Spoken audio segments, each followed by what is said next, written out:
Very welcome in your channels and classes maths. और आज हम लोग कवर करेंगे एक्सरसाइज 9.2 फ्रॉम एम अग्रवाल। और अभी हम लोगों ने लास्ट वीडियो में कुछ कॉन्सेप्ट्स को सीखा था, जो कि था किसी भी जनरल टर्म को फाइंड करना किसी भी एपी पे। ठीक है, तो एपी क्या होती है? एपी बेसिकली एक ऐसी लिस्ट होती है जिसमें जो नंबर होते हैं वो ऐसे अरेंज होते हैं कि हर एक नया नंबर एक कांस्टेंट को ऐड करने के बाद आपका आ रहा होता है। ठीक है, तो इसे हम लोग एपी बोलते हैं। तो यहाँ पर हमारे पास जो पहला क्वेश्चन है, तो पहले क्वेश्चन के पहले मैं आपको थोड़ा रिकैप करवा देता हूँ, थोड़ा रिवाइज करवा देता हूँ कि हमारा जो जनरल टर्म होता है दैट इज एन या फिर टीएन। तो एक काम करते हैं, बुक में पूरा एन दे रखा है तो हम लोग एन को ही लेकर चलते हैं। ठीक है, तो n is equal to a plus n minus one into d. जहां पर ये क्या होता है, हमारा फर्स्ट टर्म होता है ये हमारे पास। ये क्या होता है? Number of term. ठीक है, नंबर ऑफ टर्म, कौन से नंबर की बात हो रही है, कौन से टर्म्स की बात हो रही है। ठीक है, या फिर कितने टर्म है। उसके बाद फिर डी क्या होता है? कॉमन डिफरेंस हो रहा होता है हमारा। ठीक है, कॉमन डिफरेंस। तो आप इसको बढ़िया से नोट डाउन कर लीजिए और उसके बाद फिर अपन आगे बढ़ते हैं। तो यहाँ पर इसे हम लोग जो ये होता है ये हमारा जनरल टर्म होता है, यानी किसी भी टर्म की बात करें। अब जैसे यहाँ पर अगर ए एन को अगर हम लोग 2 रख लें, ठीक है, तो हम सेकेंड टर्म की बात करना, तो a2 is equal to a plus और n की वैल्यू यहाँ पर हमारे पास 2 हो जाएगी, यानी कि 2 माइनस 1 एंड d जो भी हमारा दे रखा होगा, जो फर्स्ट टर्म जो भी होगा उसके बेसिस पे। ठीक है, तो अभी हमारे पास जो क्वेश्चन लिखा हुआ है वो क्वेश्चन क्या लिखा हुआ है देखिए। उसको लिखा हुआ है कि find the AP whose nth term is 7 minus 3। यानी कि nth टर्म का मतलब हुआ कि हमें ये वाला जो टर्म है, यानी कि क्या हो गया हमारा, ये हमारा nth टर्म है। ठीक है, nth टर्म। तो ये जो nth टर्म है वो हमें गिवन है। क्या गिवन है भैया? 7 माइनस 3n। ठीक है, तो अब हमसे कहा गया है कि भैया एपी फाइंड करो, कि भैया इसमें एपी क्या होगी। तो एपी को कैसे फाइंड करेंगे? अब भैया देखो, एपी में कहां से स्टार्ट होती है? पहला टर्म होगा, उसका फिर सेकंड टर्म होगा, फिर थर्ड टर्म होगा, फोर्थ टर्म होगा एंड उसके बाद सो ऑन। ठीक है, तो यहाँ पर अगर हम लोग बात करें a1 की, तो देखिए n की जगह हमने क्या किया? 1 रख दिया, यानी कि n की वैल्यू क्या कर दी हम लोगों ने? n इज इक्वल टू 1 किया। ठीक है, क्योंकि हम लोगों ने n इज इक्वल टू 1 किया, इसलिए हमारे पास जो a1 होगा वो क्या आ जाएगा? 7 माइनस 3 इंटू 1। अब यहाँ पर आपको सारी फॉर्मेलिटीज रखनी है कि भैया to keeping n is equal to 1 to finding for finding first term, so that a1 is equal to 7 minus 3 into 1। Okay, so 7 minus 3 that is equal to 4। ठीक है, अभी अगर हम लोग n इज इक्वल टू 2 की बात करें, ठीक है, तो यहाँ पर क्या हो जाएगा? हमारे पास a2 आ जाएगा, क्योंकि हमने n की वैल्यू 2 रखी। उसके बाद फिर क्या होगा? 7 माइनस 3 इंटू 2 दैट इज हमारे पास क्या हो जाएगा? 7 minus 6 that is equal to minus का प्लस का 1। ओके, नेक्स्ट हमारे पास है, क्योंकि n इज इक्वल टू 3, यानी कि थर्ड टर्म फाइंड कर रहे हैं हम लोग, तो a3 इज इक्वल टू यहाँ पर क्या आ जाएगा? 7 minus 3 into 3 that is equal to 3 is 9 और 9 माइनस 7 दैट इज माइनस 2। तो 7 minus 9 and that is minus 2। ठीक है, तो हमारे कितने टर्म हो गए? 3। एक काम करते हैं, एक और निकाल देते हैं, तो हमारा जो नेक्स्ट होगा वो n इज इक्वल टू 4।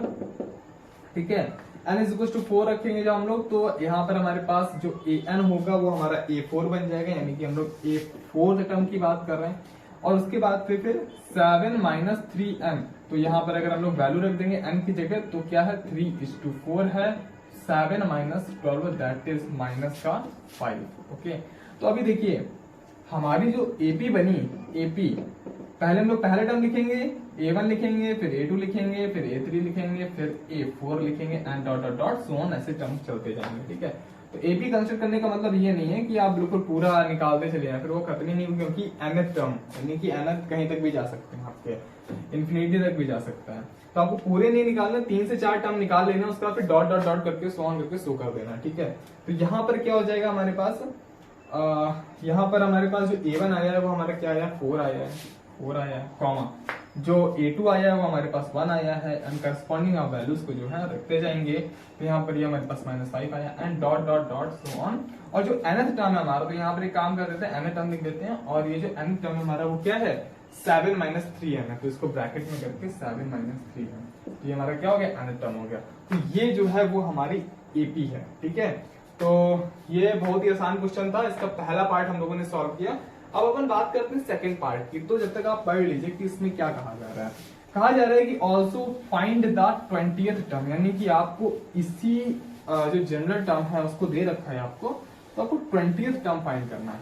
तो तो भैया जब फर्स्ट टर्म फाइंड करना आ गया, आपको सेकंड टर्म फाइंड करना आ गया, तो ये तो बहुत इजी हो जाएगा आपका कि अगर हमारे पास एक जनरल टर्म दे रखा है जो कि हमारे पास 7 - 3n है, अगर मैं आपसे बोलूं कि इसका आप 50th टर्म या फिर मैं बोलूं कि आप इसका 10th टर्म फाइंड करो, तो इसका मतलब क्या होगा? इसका मतलब ये होगा कि n इज इक्वल टू जो होगा वो 10 रखेंगे हम लोग, ठीक है, यानी कि n की जो वैल्यू होगी वो 10 होगी। तो अगर हम लोग यहाँ पर रखते हैं a10 that is equal to 7 - 3 into और n की वैल्यू 10, तो इस हिसाब से आप इसको कैलकुलेट कर लेंगे और आ जाएगा।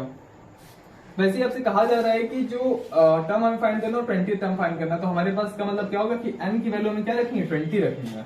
तो जब n की वैल्यू आप 20 रखेंगे तो यहाँ पर जब आप फाइंड करेंगे तो यहाँ पर आप जनरल टर्म में वैल्यू रखेंगे that is a20 and that is equal to 7 - 3 into 20।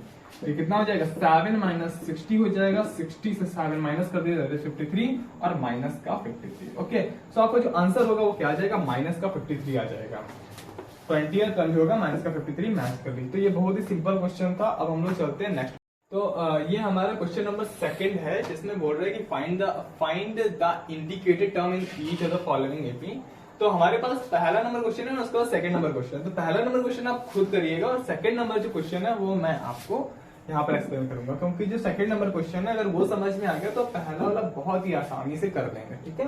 तो क्या बोल रहे हैं हमसे इस क्वेश्चन में? हमसे बोल रहे हैं कि -4 - 7 and these are so on terms, ये 25th तक एंड an। तो हमको इंडिकेशन कहाँ दिया गया? तो ये हमको इंडिकेट किया गया कि 25th तक फाइंड करो और nth यानी कि nth टर्म फाइंड करो, ठीक है। तो इससे पहले अगर मैं आपको रिकॉल करवा दूं, रिकैप करवा दूं, तो वहां पर ये था कि जो जनरल टर्म था हमारा किसी भी एक एपी का, वो क्या हुआ करता था? तो जो जनरल टर्म होता था वो हमारे पास a + n - 1 इंटू डी होता था। अगर आपको ये फॉर्मूला याद है, ये जनरल टर्म होगा। यहाँ से आप first term, second term, fourth term, 1000th term जो भी आप फाइंड करना चाहें वो आप फाइंड कर सकते हैं, ठीक है, किसी भी एपी का।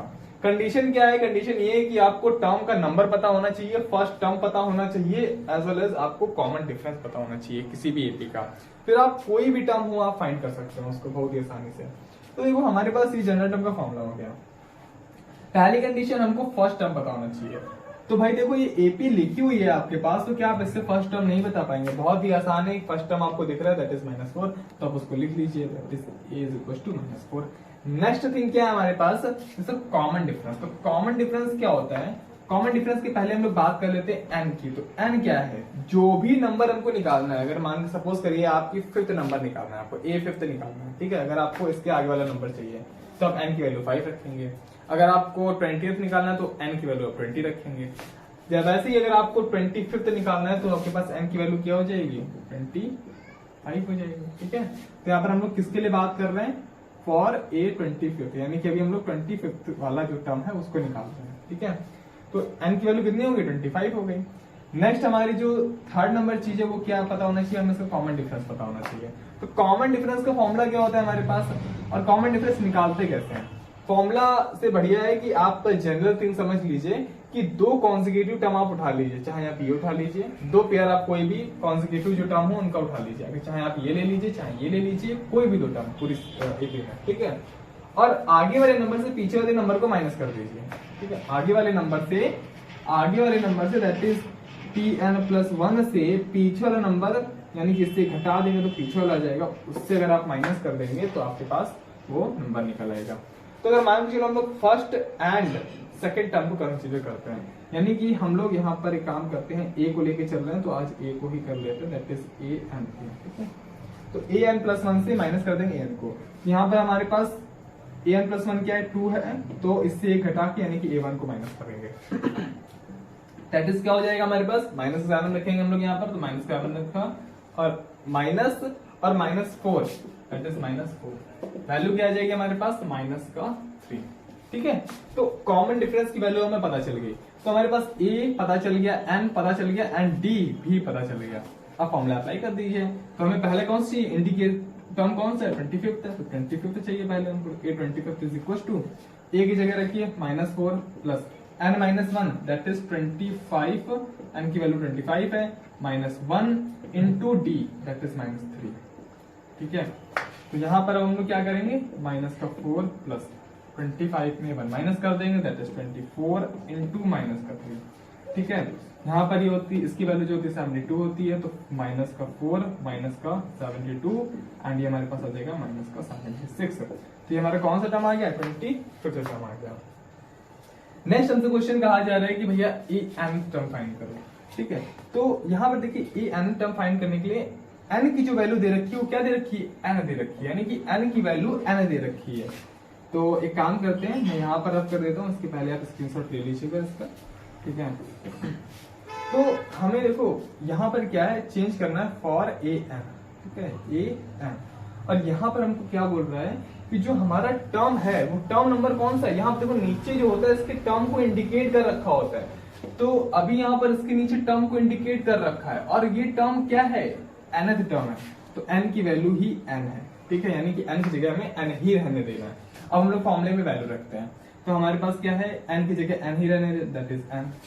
उसके बाद that is equal to first term that is -4 plus n की जगह n ही रहेगा क्योंकि n टर्म की बात हो रही है, into d is what, that is -3, so we can put -3 और बीच में मल्टीप्लाई का साइन रहना चाहिए, दैट इज मल्टीप्लाई बाय -3।